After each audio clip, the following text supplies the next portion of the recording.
Bismillahirrahmanirrahim. Assalamualaikum warahmatullahi wabarakatuh. Yang terhormat Bapak Pimpinan dan para wakil, Pak Menhan, Pak Panglima, beserta seluruh jajaran. Ini akan kami sampaikan beberapa yang insya Allah ini aplikatif di dalam satuan TNI, Pak. Yang pertama, Pak Pimpinan nih perlu diketahui juga bahwa di jajaran TNI sekarang itu kalau 200 mungkin lebih, Pak, jenderal yang nganggur, yang namanya staf khusus. Kemudian di TNI AL, di Angkatan Darat, di Angkatan Udara, itu beliau-beliau itu yang bintang 1 bahkan ada yang bintang 3 itu jadi staf khusus, Pak Pimpinan. Jadi terkait dengan hal ini, yang namanya perwira tinggi ini pengalamannya sudah tidak bisa diragukan lagi, Pak. Secara administrasi, memimpin personil, memimpin satuan, memimpin bidang atau departemen, bahkan di tempat pertempuran. Oleh karenanya terkait dengan tadi yang disampaikan oleh Pak Menhan terkait pembinaan personil, dikaitkan lagi undang-undang TNI, Pak, mohonlah ini Komisi 1 semuanya juga yang terkait dengan undang-undang ini harus menjadi prioritas, Pak. Bahkan ada yang sudah 2 tahun lulus Lemhanas loh, Pak. Oleh karena ini menurut saya perlu perhatian khusus Pak Menteri Pertahanan dan Pak Panglima TNI. Kalau memang di situ sudah tidak ada job, keluarkan beliau-beliaunya. Kementerian Pertahanan masih butuh banyak, kementerian di luar pertahanan juga masih butuh banyak tenaga-tenaga beliau.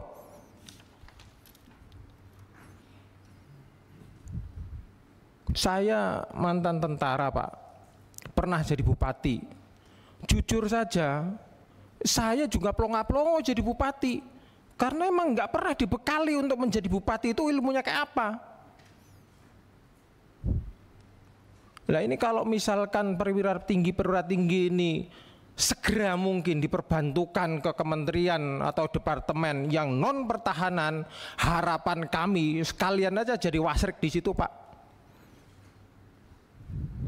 untuk membantu Pak Presiden sekarang ini yang komitmen untuk memberantas korupsi.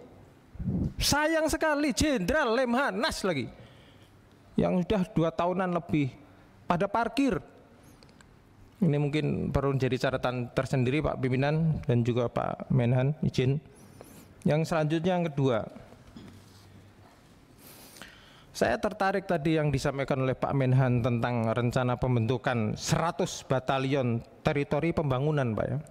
Tadi Bapak menyebutkan di situ ada kompi, 1 batalion itu ada kompi perikanan, peternakan, pertanian dan lain sebagainya. Ini sangat dahsyat, Pak.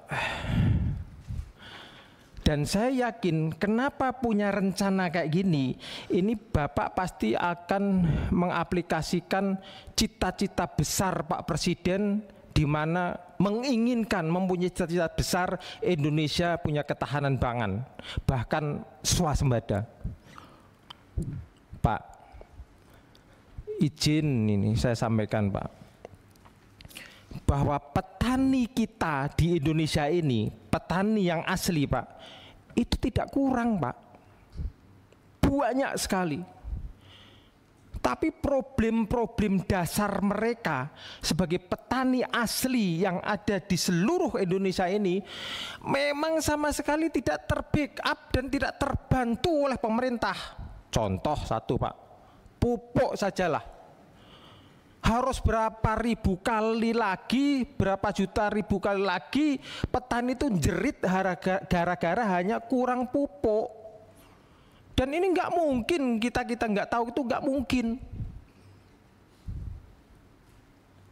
Yang kedua, masalah benih, ketersediaan benih. Yang ketiga, masalah ketersediaan pestisida atau obat-obatan untuk pertanian. Yang keempat, masalah penyuluh pertanian. Satu orang penyuluh pertanian ini Pak, itu bisa mengcover 3 kecamatan. Lah bisa kerja dari mana? Yang paling sadis lagi ini Pak, pada saat mereka panen malah impor datang. Saran aja Pak, yang 100 batalion ini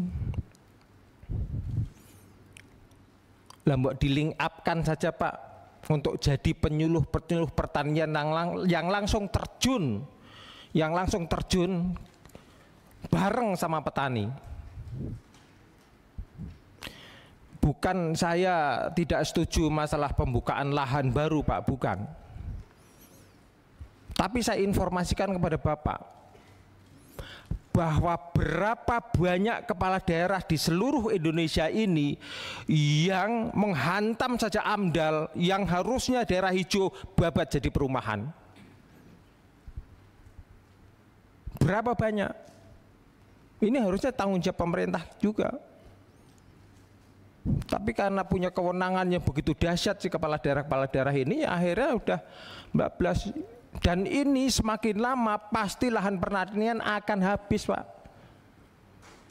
Mohon untuk dipertimbangkan Pak usulan kami itu, sehingga keterlibatan 100 batalion teritorial pembangunan ini betul-betul bisa manfaat luar biasa Pak.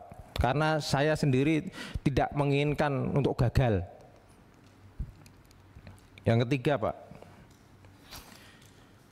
saya tertarik tadi yang Bapak sampaikan bahwa keterbukaan dan transparansi dalam penganggaran di Kemenhan dan seluruh angkatan.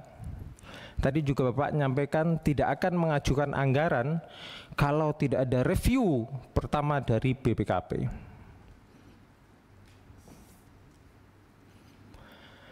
Pak, di satuan-satuan bawah unit organisasi, apakah di Kasal, apakah di darat atau di Angkatan Udara, masih banyak Pak peralatan-peralatan yang dongkrok karena kekurangan alat atau tidak bisa merawat. Apakah sudah pernah diadakan pendataan ulang terhadap peralatan-peralatan yang memang melekat dan memang sudah ada itu untuk dimaksimalkan penggunaannya Pak? Sayang sekali kalau misalkan ada anggaran baru untuk beli tapi alat yang sudah ada sendiri yang harusnya bisa dipakai itu malah nggak kepake. Atau bahkan misalkan ada 10 heli yang ada senjatanya cuma 3, yang lainnya belum ada.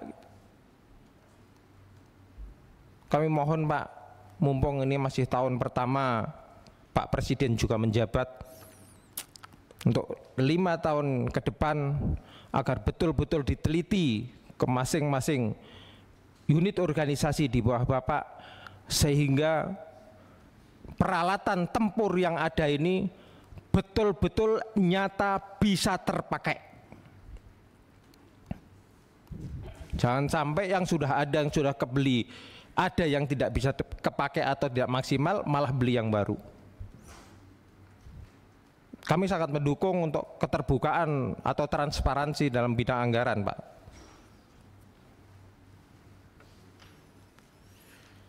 Kemudian mohon izin,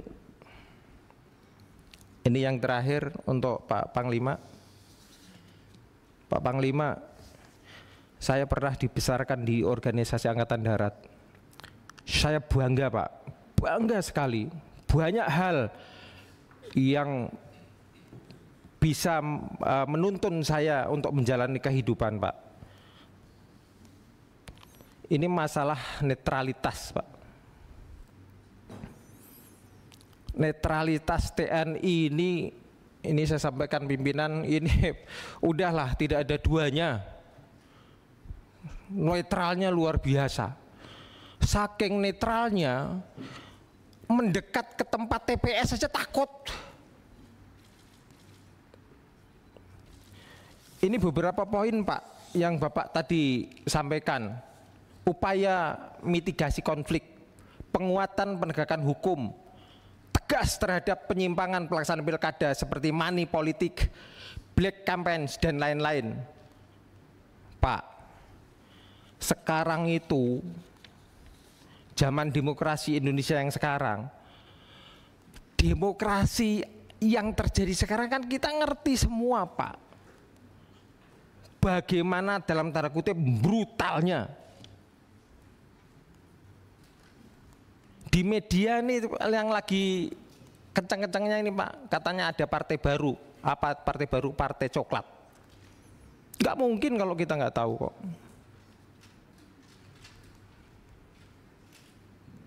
Nah, mau sampai kapan netralitas TNI ini Pak? Saya tahu Pak, netralitas TNI dalam politik itu netralitas untuk negara. Faham Pak. Tapi kalau pencetakan pimpinan-pimpinan yang melalui demokrasi ini melahirkan pimpinan yang nggak benar, mau sampai kapan? 2/3 dari kepala daerah yang ada di Indonesia itu ketangkep hukum loh Pak. 2/3-nya, sisa 1/3 aja karena belum atau mungkin karena nggak keambil. Lah ini sampai kapan TNI netral itu sampai kapan? Kalau netral dalam artian pilihannya silahkan, tapi kalau misalkan sudah di depan mata ngelihat ada penyimpangan, apa undang-undang TNI yang bisa dipegang? Tangkep Pak.